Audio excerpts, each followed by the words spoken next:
This is a special presentation from WZMQ 19. Marquette at 175. Now, here's Jim Koski. Hey everyone. I don't know if you're aware of this, but this is a big year for the city of Marquette. It's celebrating its Terquasco Centennial, its 175th birthday. It was on July 6, 1849, that Amos Harlow and members of the Marquette Forge and Iron Company came ashore to what we now call Lower Harbor, were greeted by some native leaders, including Charlie Gabagum, and set about to set up a village. That village, Wooster, came into being in September of 1849, and since then, Marquette has been going strong. We're celebrating Marquette's Terquasco Centennial by telling 3 stories tonight about how the city came to be. But for that first story, we'll need to head a few blocks that way.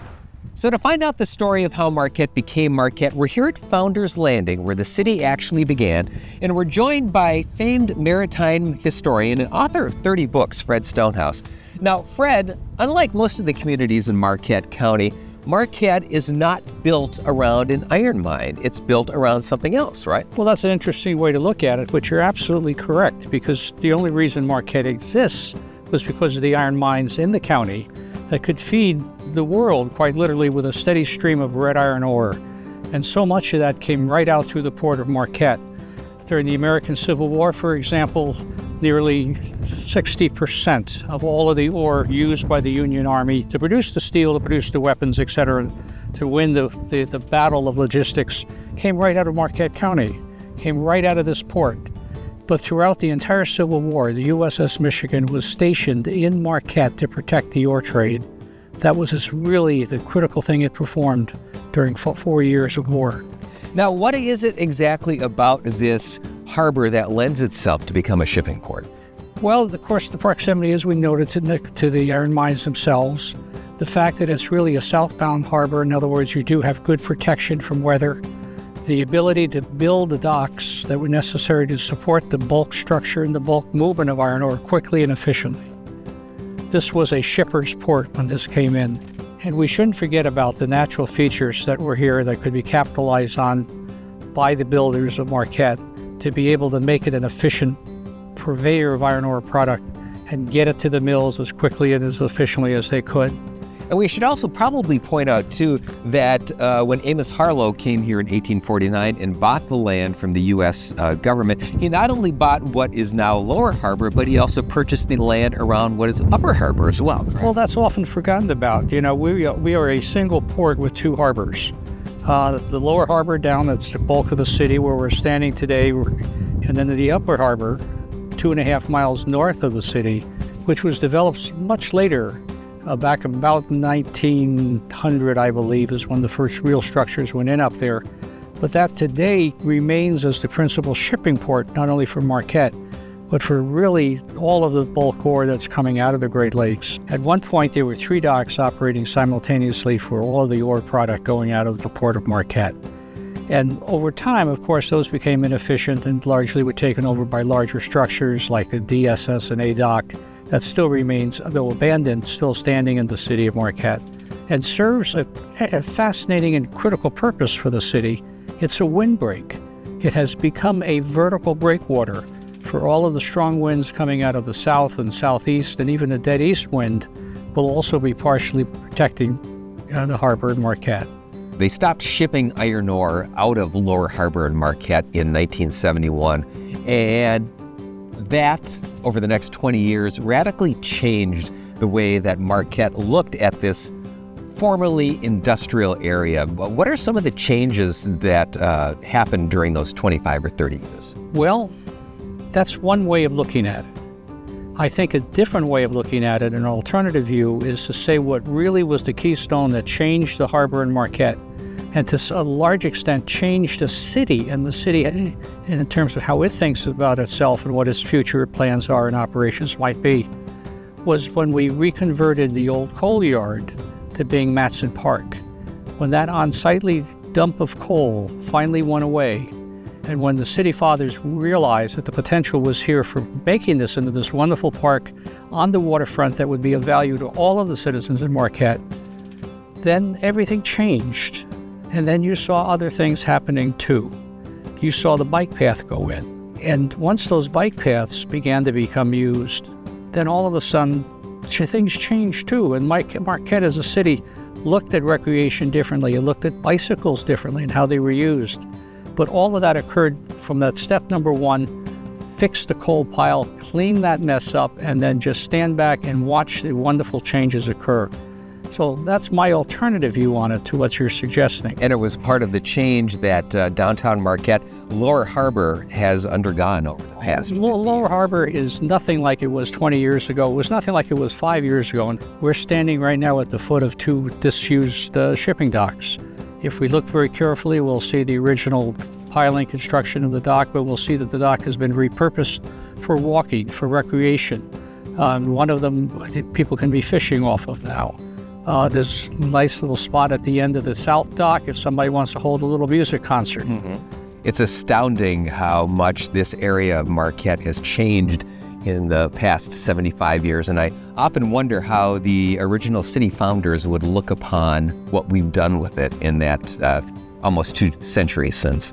In a way, I want to say I think they'd all be spitting in their graves because it's so radically different. On the other hand, these were people that had foresight and energy and could really, I think, see the future of what they were doing. So I think they'd all be quite happy with what's occurred. It's certainly true. French Stonehouse, who is a nationally renowned maritime historian and author of 30 books, thanks for your unique perspective on how this has changed over the past 175 years. Coming up next, we'll hear the story of the peoples who lived in the area long before the Europeans showed up, when we're back on Marquette at 175. Welcome back to Marquette at 175. One of the stories that we want to tell during Marquette's birthday celebration is that of the peoples who were here before the Europeans showed up. And we have 2 individuals to join us tonight to share that story. The first is Jim Koski, who is a Métis advocational archaeologist. And Jim, you have found evidence that Native peoples were here how long ago? Well, people have lived here in the Marquette area a lot longer than people think.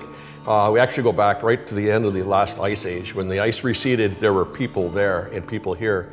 And so we have direct evidence that people have been living here in the Marquette area for the last 12,000 years. Amazing. And what kind of evidence have you dug up? Well, primarily what we're looking for is the stone tools and the things that they've left behind, because that's what they did leave behind. And you can date a lot of these earlier sites based primarily on what they call, the primary evidence, diagnostic artifacts, and that would be the spear points. And so we've been able to find spear points that date back to 12, 11,000, 10,000 years old. And of course, we found things that date right up until the coming of the Europeans. So people have we've always been here. Exactly. What have you been able to infer from the discoveries that you made of how Native peoples in this area lived? Well, and that's a great question. One thing to realize is that you're talking 12,000 years of occupation. You're talking, that's a long time, and so things change, environment changes, how people adapted to that environment certainly changed, cultures change, populations change. A lot of things change, just like they do today, from decade to decade, and imagine, century to century. So there was vast differences between the very first people that lived here in small groups who were very nomadic, to when the Anishinaabe people were living here, as a more recent, prior to the Europeans coming here, who lived more, in these areas and in more family groups and so on, that spent most of the year here and then moved around back and forth. But early on, they were moving back and forth from Wisconsin areas, what we've been able to figure out, up here into the UP and back and forth, probably chasing caribou herds. And what difference did you notice once the European explorers and the European missionaries showed up in the 1600s? Did you find a difference? Yeah, you're obviously going to see a difference, because people are going to adapt to the new people coming here, particularly to trade items and other things that are happening. And as the two cultures, met, things changed. Now, early on, the two cultures that met were the French and the Native peoples that lived here, say, in the Marquette area. Had been the Anishinaabe, early Ojibwa people, and they actually hit it off pretty well. There was pretty good relationships between not necessarily the French government, but between the French that were here. Those were the traders. And those people intermarried. That's why myself, I am Métis. I am a descendant of early voyageurs and Anishinaabe women, you know. So it's, and that's very typical of what you're going to see here, particularly in the Marquette area. And along the southern lakeshore of Lake Superior, you saw a lot of that interaction occurring that went back. And so things changed, obviously, because the Native peoples that were living here, they adapted to the new people coming here with their new new technology, new things, and so on. And then, of course, as time moved on, a lot of things were forced upon them that forced changes. But early on, it was just more of a gradual change and an acceptance of these early French people. But that changed when the British came here, and then, of course, when the Americans came here, there was some big changes that occurred among the Native cultures here. Now, our second expert to let us know about the natives who were here before the Europeans is Dr. Martin Reinhardt, who is a retired professor of Native American Studies at Northern Michigan University. And Dr. Reinhardt, as Jim Paquette had mentioned, there were clusters of Native groups around the area, and specifically there were a lot of Native settlements in the immediate Marquette area, weren't there? That's true, Jim, and miigwech for taking the initiative to have this segment be part of this very important look back over history in this local area. In particular, there were 6 Native villages that kind of, if you go from east to west, think about the Chocolate River out in Harvey, or what we now know as Harvey, over to Presque Isle. And what was life like? What do we know of life, what life was like in those settlements? Jim, it was paradise. It was our center of the universe, literally. I mean, this is the place that we called home with a capital H. And so that, when we talk about intact Anishinaabe culture, then we think about the food relationships, or those spirit beings we call food, the plants and animals, our cosmological family, our language was intact. It literally was paradise. And this picture that we're looking behind us was actually one of those 6 villages. And would this be the typical site that you would see at a Native village? Well, this is an interesting photo because it shows the transition era, right? When European cultural customs and traditions were being adapted by Anishinaabe people. This is one of the earliest photos of a wigwam that we know of that exists. Photography itself didn't exist until just before that. So, yeah, this one happens to be at Magadabi Nayashi, or what we know as Lighthouse Point today. And you can see in the photo that there's a lot of Anishinaabe tradition. The wigwam structure itself, the use of birch bark for the covering. But you can also see that people are wearing the transition clothing. There's a gun in the foreground. There's a smokestack coming out of the wigwam, which indicates probably a wood-burning stove inside. Which, of course, was brought with the Europeans. Now, in 1849, once Worcester was founded, how did life for the natives in the area change?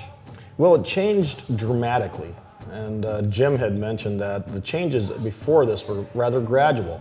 So in archaeological terms, we think of this as a punctuated equilibrium, right? Something drastic happened, and that is the deforestation of this area, which caused a rapid decline in health for Native people and plants and animals.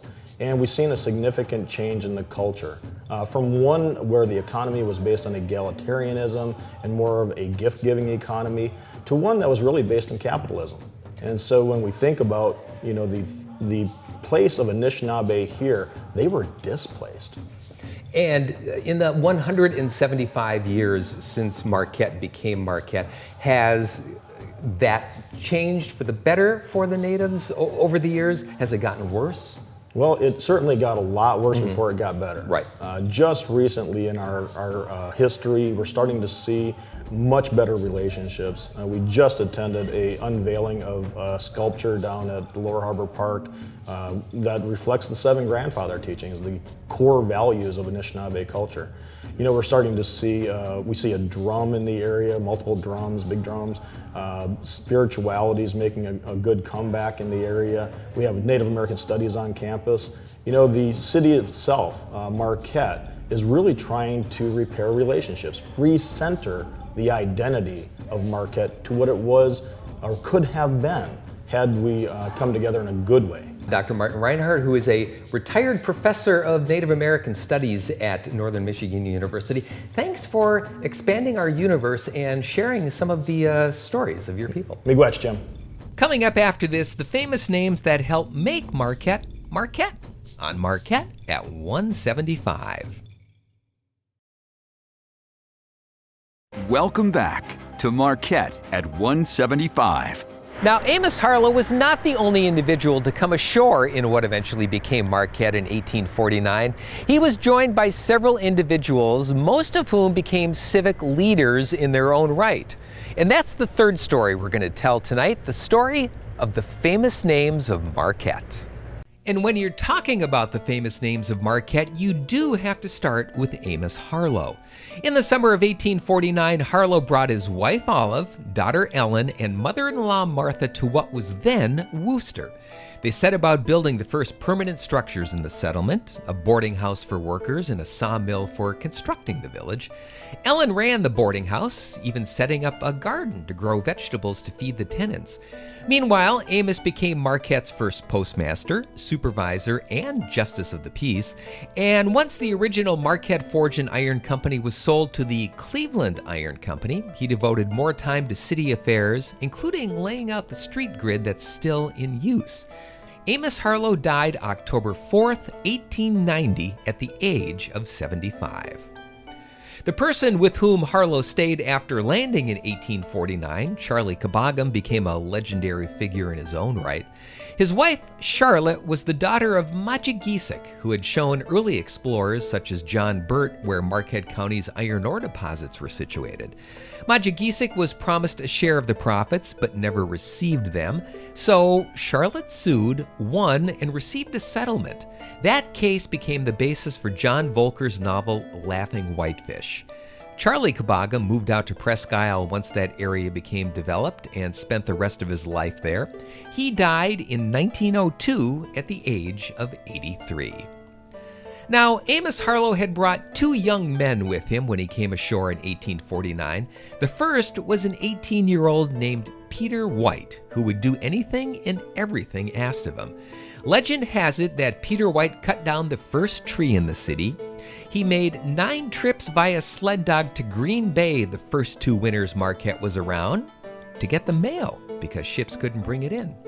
He became Marquette County's first registrar of deeds, became a lawyer, opened a bank and an insurance company, was elected to both the State House and Senate, and was even asked by President Grover Cleveland to head the Bureau of Indian Affairs, which he turned down because he was too busy.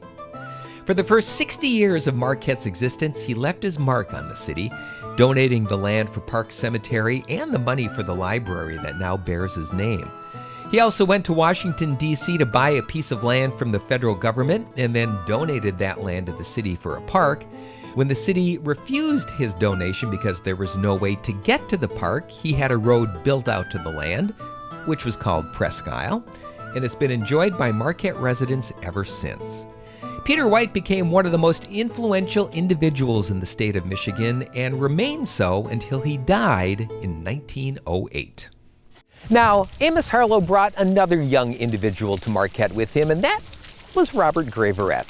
Graverette had actually been to the area several times as a teenager, exploring the land for Mr. Harlow. And once Marquette became a city, he became the city's first lighthouse keeper and was also elected the first state representative for the entire UP down in Lansing.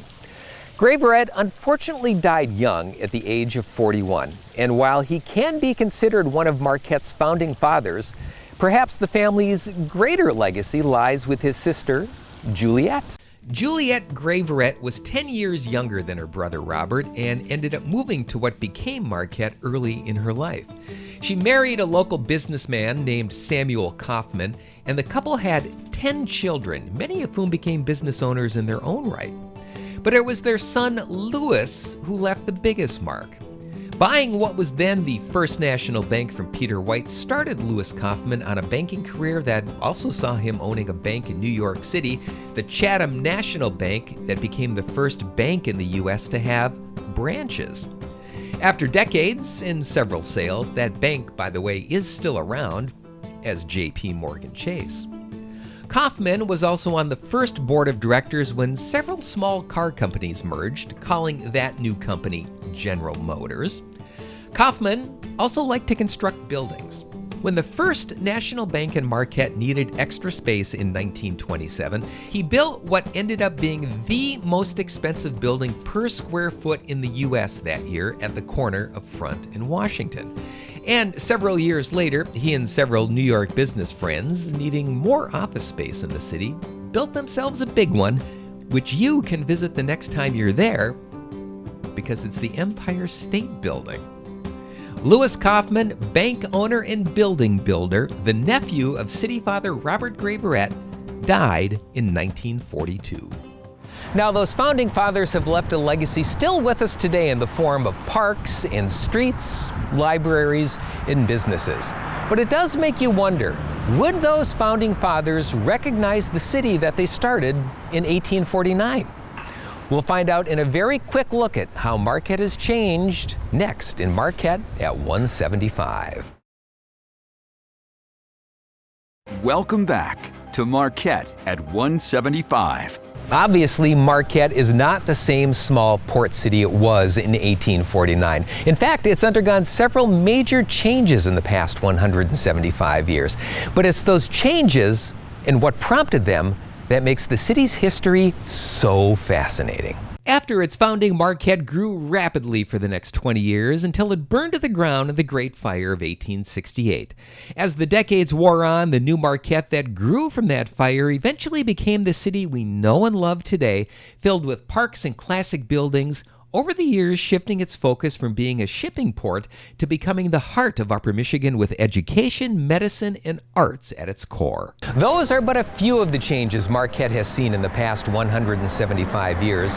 And if it's changed that much since its founding in 1849, you kind of have to wonder what the next 175 years holds. Maybe we should get together in 2199 and find out.